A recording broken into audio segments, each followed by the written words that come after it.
வணக்கம். ஆகாஷ்வாணி புதுச்சேரி மாநில செய்திகள் வாசிப்பவர் நாராயணசாமி.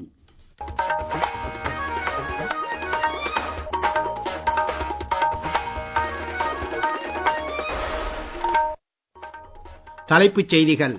மேற்காசியாவில் நிலவும் மோதல் நிலவரம் குறித்து பிரதமர் திரு நரேந்திர மோடி இன்று மாநிலங்களவையில் விளக்கம் அளித்தார். காசநோய் உலகெங்கிலும் கோடிக்கணக்கான மக்களின் வாழ்க்கையை பாதிக்கும் ஒரு பொது சுகாதார சவால் என்று குடியரசுத் தலைவர் திருமதி திரௌபதி முர்மு தெரிவித்துள்ளார். இந்து, சீக்கிய அல்லது பௌத்த மதத்தை சேர்ந்தவர்கள் மட்டுமே பட்டியல் சாதி அந்தஸ்து கோர தகுதி உடையவர்கள் என்று உச்சநீதிமன்றம் தீர்ப்பளித்துள்ளது. புதுச்சேரி, கேரளா, அஸ்ஸாம் மாநிலங்களில் அடுத்த மாதம் 9ஆம் தேதி நடைபெறவுள்ள சட்டப்பேரவை தேர்தலுக்கு தாக்கல் செய்யப்பட்ட வேட்பு மனுக்களின் பரிசீலனை இன்று நடைபெறுகிறது. இனி விரிவான செய்திகள். மேற்காசியாவில் நிலவும் மோதல் நிலவரம் குறித்து பிரதமர் திரு நரேந்திர மோடி இன்று மாநிலங்களவையில் விளக்கம் அளித்தார். அப்போது பேசிய அவர், பேச்சுவார்த்தை மற்றும் ராஜதந்திர நடவடிக்கைகள் மூலம் மேற்காசிய பகுதிகளின் அமைதியை மீட்டெடுப்பது குறித்து கூறினார். அப்பகுதிகளில் பதற்றத்தை தணிப்பதுடன் ஹார்முஸ் ஜலசந்தியை மீண்டும் திறப்பது குறித்த பிரச்சனைகளை இந்தியா எழுப்பியுள்ளதாகவும் தெரிவித்தார். மேற்காசியாவில் நடந்து வரும் போர் 3 வாரங்களுக்கு மேலாக நீடிப்பதால் உலகம் முழுவதும் கடுமையான எரிசக்தி நெருக்கடி உருவாகியுள்ளதாகவும் தெரிவித்தார். இந்த மோதலால் வர்த்தக பாதைகள் பாதிக்கப்படுவதால் இது இந்தியாவிற்கும் கவலை அளிப்பதாக உள்ளது என்றார். பெட்ரோல், டீசல், எரிவாயு மற்றும் உரங்கள் போன்ற அத்தியாவசிய பொருட்களின் வழக்கமான விநியோகத்தை இந்த சூழ்நிலை சீர்குலைப்பதாகவும் பிரதமர் தெரிவித்தார். வளைகுடா நாடுகளில் கிட்டத்தட்ட 1 கோடி இந்தியர்கள் வசித்து வருவதாக தெரிவித்த பிரதமர், அவர்களின் உயிருக்கும் வாழ்வாதாரத்திற்கும் பாதுகாப்பு அளிப்பது இந்தியாவின் முக்கிய நடவடிக்கையாக உள்ளது என்றார். இதற்கிடையே தற்போதைய நிலவரம் குறித்தும் அரசு எடுத்து வரும் நடவடிக்கைகள் குறித்தும் பிரதமர் திரு நரேந்திர மோடி நேற்று மக்களவையில் விளக்கினார். கடந்த 11 ஆண்டுகளில் இந்தியா தனது எரிசக்தி இறக்குமதியை 27 நாடுகளிலிருந்து 41 நாடுகளுக்கு விரிவுபடுத்தியுள்ளதாகவும், இதன் மூலம் எந்த ஒரு குறிப்பிட்ட பிராந்தியத்தையும் சார்ந்திருக்கும் நிலை குறைக்கப்பட்டுள்ளதாகவும் அப்போது பிரதமர் தெரிவித்தார். உலக காசநோய் தினம் இன்று கடைபிடிக்கப்படுவதை ஒட்டி குடியரசுத் தலைவர் திருமதி திரௌபதி முர்மு வெளியிட்டுள்ள செய்தியில், காசநோய் உலகெங்கிலும் மில்லியன் கணக்கான மக்களின் வாழ்க்கையை பாதிக்கும் ஒரு பொது சுகாதார சவாலாக தொடர்ந்து இருந்து வருகிறது என்று தெரிவித்துள்ளார். காசநோய் இல்லாத பாரதம் இயக்கமானது காசநோயை முன்கூட்டியே கண்டறிந்து இலவச சிகிச்சையை உறுதி செய்வதிலும், அவர்களுக்கு தேவையான ஊட்டச்சத்து தேவையை பூர்த்தி செய்வதோடு காசநோயால் பாதிக்கப்பட்டவர்களின் தொடர் பராமரிப்பிலும் கவனம் செலுத்துவதாக குறிப்பிட்டுள்ளார். இது குறித்த கூடுதல் தகவல்கள். குடியரசுத் தலைவர் வெளியிட்டுள்ள செய்தியில், இந்த ஆண்டின் கருப்பொருளான நம்மால் காசநோயை ஒழிக்க முடியும் என்பது தன்னம்பிக்கை அளிக்கக்கூடியது என்றும், உள்ளூர், தேசிய மற்றும் சர்வதேச அளவில் வலுவான அர்ப்பணிப்பை ஊக்குவிக்க இந்த கருப்பொருள் மிகப்பெரிய வாய்ப்பை வழங்குவதாகவும் அவர் குறிப்பிட்டுள்ளார். மேலும் மருத்துவர்கள், விஞ்ஞானிகள் மற்றும் ஆராய்ச்சியாளர்கள் காசநோய்க்கு எதிரான முன்னெச்சரிக்கை நடவடிக்கையின் முக்கியத்துவம் குறித்து வலியுறுத்தியுள்ளனர். புதுடில்லி எய்ம்ஸ் மருத்துவமனையில் நுரையீரல் மற்றும் தீவிர சிகிச்சை பிரிவு மருத்துவத்துறையின் பேராசிரியரும் தலைவருமான டாக்டர் அனந்தமோகன் கூறுகையில், அடுத்த 10 முதல் 15 ஆண்டுகளில் படிப்படியாக காசநோய் பாதிப்பை குறைப்பதே தேசிய காசநோய் ஒழிப்பு திட்டம் நோக்கமாக கொண்டுள்ளது என்றார். மேலும் காசநோயை ஒழிப்பதற்கு விழிப்புணர்வும் சரியான நேரத்தில் அளிக்கப்படும் சிகிச்சையும் மிகவும் அவசியமானது என்றும் டாக்டர் அனந்தமோகன் கூறியுள்ளார். காசநோய் கண்டறியும் தொழில்நுட்பத்தில் இந்தியா முன்னேற்றம் அடைந்துள்ளதாக பிரதமர் திரு நரேந்திர மோடி தெரிவித்துள்ளார்.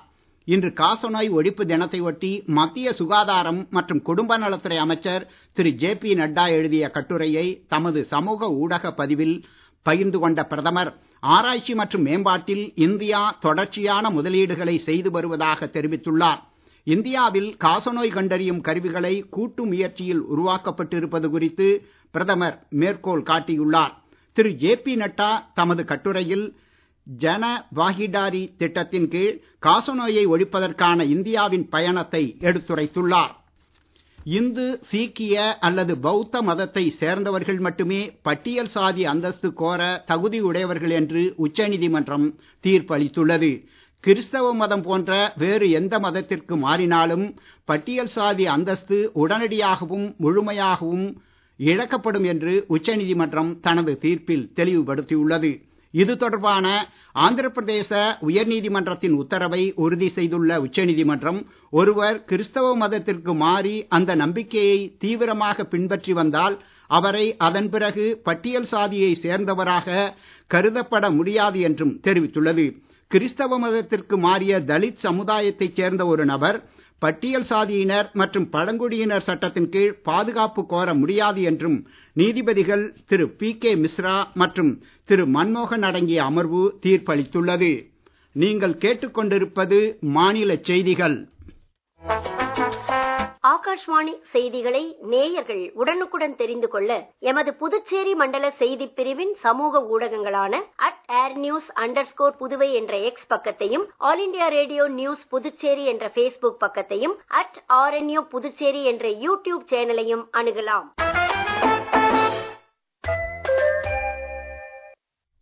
செய்திகள் தொடர்கின்றன. புதுச்சேரி, கேரளா, அஸ்ஸாம் மாநிலங்களில் அடுத்த மாதம் 9ஆம் தேதி நடைபெறவுள்ள சட்டப்பேரவை தேர்தலுக்கு தாக்கல் செய்யப்பட்ட வேட்புமனுக்களின் பரிசீலனை இன்று நடைபெறுகிறது. வேட்புமனுக்களை விலக்கிக் கொள்ள நாளை மறுநாள் கடைசி நாளாகும். புதுச்சேரியில் உள்ள 30 சட்டப்பேரவை தொகுதிகளுக்கு 445 பேர் வேட்புமனுக்களை தாக்கல் செய்துள்ளனர். இது குறித்த கூடுதல் தகவல்கள். புதுச்சேரியில் வேட்புமனுக்களை தாக்கல் செய்வதற்கு கடைசி நாளான நேற்று மட்டும் 326 பேர் மனுக்களை தாக்கல் செய்துள்ளனர். இதன் மூலம் புதுச்சேரி, காரைக்கால், மாஹே, ஏனாமை சேர்ந்த 30 தொகுதிகளுக்கும் 442 பேர் 514 மனுக்களை தாக்கல் செய்துள்ளனர். தேசிய ஜனநாயக கூட்டணியில் என்ஆர் காங்கிரஸ் 16 தொகுதிகளிலும், பிஜேபி 10 தொகுதிகளிலும், அஇஅதிமுக மற்றும் லட்சிய ஜனநாயக கட்சி தலா 2 தொகுதிகளிலும் போட்டியிடுகின்றன. மதசார்பற்ற முற்போக்கு கூட்டணியில் காங்கிரஸ் 16 தொகுதிகளிலும், திமுக 12 தொகுதிகளிலும், இந்திய கம்யூனிஸ்ட் கட்சி 1 தொகுதியிலும் போட்டியிடுகின்றன. இந்த கூட்டணியில் இடம்பெற்றுள்ள விடுதலை சிறுத்தைகள் கட்சி 3 தொகுதிகளில் மட்டும் தனித்து போட்டியிடுவதாகவும், மீதமுள்ள 27 தொகுதிகளில் மதசார்பற்ற முற்போக்கு கூட்டணிக்கு ஆதரவு அளிக்கப்படும் என்றும் அக்கட்சி சார்பில் அறிவிக்கப்பட்டுள்ளது. பாதுகாப்புத்துறை அமைச்சர் திரு ராஜ்நாத் சிங் தலைமையில் அண்மைக்கால சர்வதேச மற்றும் பிராந்திய பாதுகாப்பு நிலவரங்களுக்கான உயர்மட்ட ஆய்வுக் கூட்டம் இன்று நடைபெற்றது. மேற்காசிய மோதல் 4வது வாரத்தை எட்டியுள்ள நிலையில், குறிப்பாக ஹார்முஸ் ஜலசந்தி வழியாக மேற்கொள்ளப்படும் உலகளாவிய வர்த்தகம் கணிசமாக பாதிக்கப்பட்டுள்ள நிலையில் இந்த ஆய்வுக் கூட்டம் நடைபெறுகிறது. முப்படைகளின் தலைமை தளபதி ஜெனரல் அனில் சௌஹான், விமானப்படை தலைவர் மார்ஷல் அமர்பிரீத் சிங், ராணுவ தளபதி ஜெனரல் உபேந்திர திவேதி, கப்பல் படை தலைவர் அட்மிரல் தினேஷ் கே திரிபாதி, பாதுகாப்புத்துறை செயலர் திரு ராஜேஷ்குமார் சிங், பாதுகாப்பு ஆராய்ச்சி மற்றும் மேம்பாட்டுத் துறையின் செயலர் திரு சமீர் காமத் மற்றும் பாதுகாப்பு தளவாடங்களின் உற்பத்தி துறையின் செயலர் திரு சஞ்சீவ் குமார் ஆகியோரும் இந்த ஆய்வுக் கூட்டத்தில் கலந்து கொண்டனர். இந்த ஆண்டு 52 வாரங்களில் 52 சீர்திருத்தங்களை மேற்கொள்வது குறித்த இந்திய ரயில்வேயின் திட்டத்தின் ஒரு பகுதியாக 5 சீர்திருத்தங்களை செயல்படுத்துவது குறித்து மத்திய ரயில்வே அமைச்சர் திரு அஸ்வினி வைஷ்ணவ் இன்று அறிவித்தார்.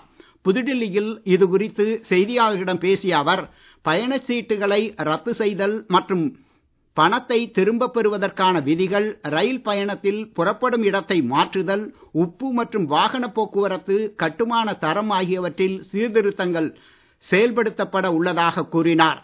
பயணச்சீட்டுகளை ரத்து செய்தல் மற்றும் பணம் திரும்பப் பெறுதல் தொடர்பான சீர்திருத்தங்களை தெரிவித்த அவர், ரயில் புறப்படுவதற்கு 72 மணி நேரத்திற்கு முன்னதாக ரத்து செய்யப்படும் பயணச்சீட்டுகளுக்கு குறைந்தபட்ச கட்டணமும், 24 மணி நேரத்திற்கு முன்பு ரத்து செய்தால் 25%, 8 மணி நேரத்திற்கு முன்பு ரத்து செய்தால் 50% கட்டணமும் விதிக்கப்படும் என்றும் தெரிவித்தார்.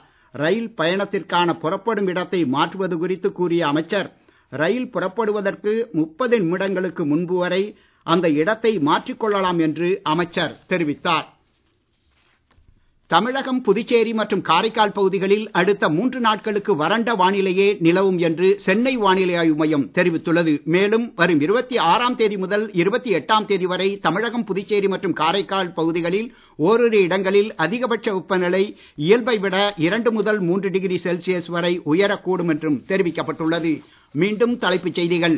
மேற்காசியாவில் நிலவும் மோதல் நிலவரம் குறித்து பிரதமர் திரு நரேந்திர மோடி இன்று மாநிலங்களவையில் விளக்கம் அளித்தார். காசநோய் உலகெங்கிலும் கோடிக்கணக்கான மக்களின் வாழ்க்கையை பாதிக்கும் ஒரு பொது சுகாதார சவால் என்று குடியரசுத் தலைவர் திருமதி திரௌபதி முர்மு தெரிவித்துள்ளார்.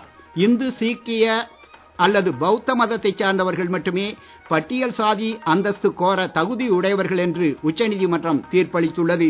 புதுச்சேரி, கேரளா, அஸ்ஸாம் மாநிலங்களில் அடுத்த மாதம் 9ஆம் தேதி நடைபெறவுள்ள சட்டப்பேரவை தேர்தலுக்கு தாக்கல் செய்யப்பட்ட வேட்புமனுக்களின் பரிசீலனை இன்று நடைபெறுகிறது. இத்துடன் இந்த செய்தி அறிக்கை நிறைவு பெறுகிறது.